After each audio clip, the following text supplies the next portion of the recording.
Olá, estimados irmãos, em nome do nosso amado Salvador Jesus e com o auxílio do Santo e Bom Espírito, vamos dar continuidade aos estudos das nossas lições, a lição 11, com o tema Os Três Anjos. E vamos estudar nessa segunda-feira o primeiro anjo.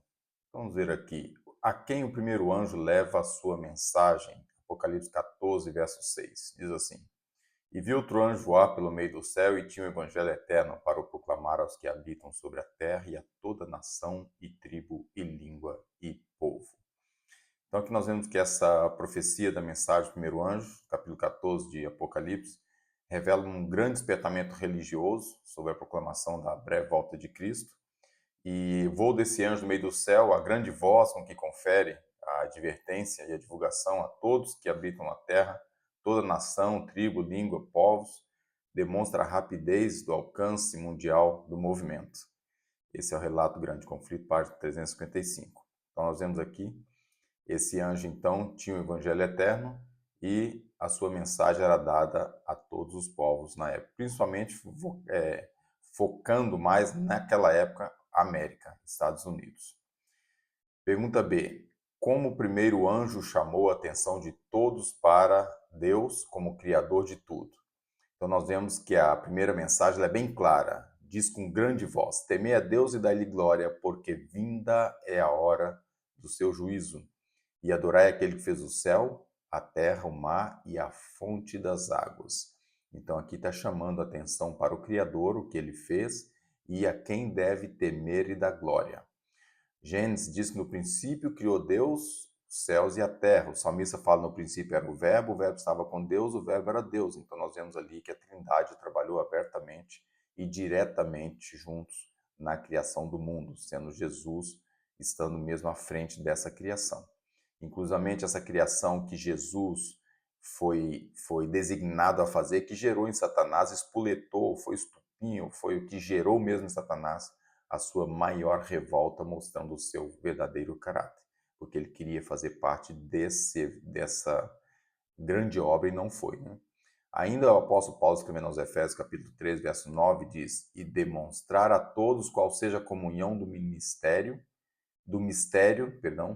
que desde os séculos esteve oculto em Deus, que tudo criou por meio de Jesus Cristo. Então o apóstolo Paulo aqui também dando a sua confirmação da criação dada a Jesus Cristo. Então, essa primeira mensagem, quando temer a Deus, dá-lhe glória, o juízo, e depois diz, olha, foi aquele que criou os céus, a terra, o mar e a fonte das águas. Então, foi chamada a atenção ao próprio Jesus, ao Deus e a criação. Pergunta C. Reflita sobre como o movimento adventista se apropriou da mensagem do primeiro anjo e do tema do juízo e sua pregação da breve vinda de Cristo. O texto de Daniel 7:26 diz: Mas o juízo será estabelecido e eles tirarão o seu domínio para destruir e para o desfazer até o fim. E o reino, e o domínio, e a majestade dos reinos, debaixo de todo o céu, serão dadas ao povo dos santos do Altíssimo. Aqui está a promessa.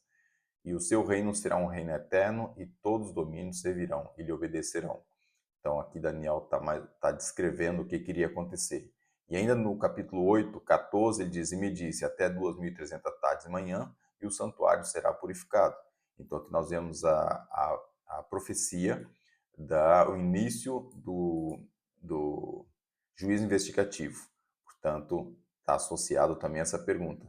E Atos, capítulo 17, 30 e 31, a descrição é: Mas Deus, não tendo em conta os tempos de ignorância, anuncia agora a todos os homens em todo lugar que se arrependam, porquanto tem determinado um dia em que com justiça há de julgar todo mundo por meio do homem que designou, e isso deu certeza a todos, ressuscitando-o dentre os mortos.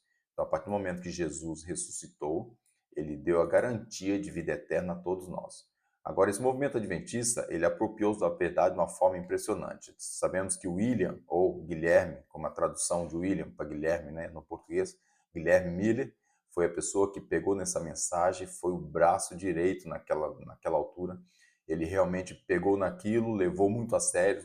Infelizmente, apesar de o foco dele não perceber que a volta de Jesus, ou que a vinda, que ali estava falando, era horizontal, do santo para o santíssimo, ele entendeu como vertical, do céu para a terra. E a partir daí houve um grande equívoco, mas mesmo assim Guilherme Mille e seus colaboradores receberam o encargo de dar advertência à América. E o país, os Estados Unidos, se tornou então o centro de grande movimento adventista na época, ou advento, né? Volta de Jesus, que seria a mesma coisa. Foi aqui que a profecia da mensagem do primeiro anjo se cumpriu mais diretamente. Os escritos de Emília e seus associados alcançaram terra distante, por onde os missionários andassem, as boas novas do rápido retorno de Cristo acompanhavam, e a mensagem do Evangelho eterno se espalhou por toda a parte. Temei a Deus e dai-lhe glória, porque vinda é a hora do juízo. E eles realmente pregavam de forma como nunca se viu, ou seja, de uma forma mesmo muito empenhada, muito arrastando multidões, criando mais missionários, divulgando aquilo de uma forma impressionante na América. Continua a leitura. O testemunho das profecias que pareciam apontar para a vinda de Cristo na primavera de 1844 exerceu um profundo impacto na mente das pessoas. À medida que a mensagem se espalhava de um estado para outro, ela despertava um interesse generalizado em todos os lugares. Muitos se convenceram de que os argumentos e período profético estavam corretos e, sacrificando o orgulho da opinião própria, receberam a mensagem com alegria. Alguns ministros renunciaram a pontos de vista pessoais e sentimentos separatistas e exclusivistas. Deixaram conscientemente o próprio salário, deram as costas às suas igrejas e se uniram visando proclamar a vinda de Jesus. Contudo, havia relativamente poucos ministros que aceitariam essa mensagem. Por isso é que ela se destinava, em grande parte, a humildes e leigos. A condições de uma igreja ímpia e de um mundo mergulhado na maldade pesava sobre o coração dos verdadeiros atalaias. E eles enfrentaram com boa vontade o trabalho árduo, as privações e a angústia para que pudessem chamar as pessoas ao arrependimento que leva à salvação. Apesar da oposição de Satanás, a obra continuou firmemente, levando milhares de pessoas a aceitarem a verdade do advento. Então, grande conflito, página 368. Então, nós vemos aqui nesse tópico a mensagem do primeiro ano, ele realmente abalou todo mundo. Foi de uma forma muito rápida, muito evolutiva e alcançou boa parte do mundo, principalmente a América, que foi onde o trabalho foi iniciado. E Guilherme Mille e os seus colaboradores fizeram um trabalho excepcional ali. Então, o primeiro anjo teve o seu papel, teve ali a sua advertência, teve o seu, né, a sua vamos dizer, na altura, apesar da decepção, do erro que cometeu num pequeno detalhe, da decepção e tudo, mas houve um papel muito grande realizado nessa grande proclamação do primeiro anjo, e a partir dali formou-se o Adventismo, a volta de Jesus. O sétimo dia vem logo a seguir, foi dado o sétimo dia quando o sábado passou a ser algo também que foi voltado à tona, né? Lembrado aquelas pessoas sinceras, encontraram o sábado nos seus estudos, mas sábado esse que tinha sido deturpado, né, no século XVI, XVII, pela própria Igreja Grande, na época a grande Igreja Católica, mas o fato é que o sábado foi reencontrado, a volta de Jesus foi vista, e então se formou o nome Adventista e logo a seguir o sétimo dia. E depois, mais tarde, com o movimento de reforma necessário dentro da igreja, formou-se então o movimento de reforma. Desde 1888 começou o embrião do movimento de reforma, no qual é o que nós somos até hoje, apesar de ter tido ali a expulsão, teve que gerar uma nova instituição, um novo nome, mas o fato é que o movimento de reforma foi um embrião em 1888 e até hoje.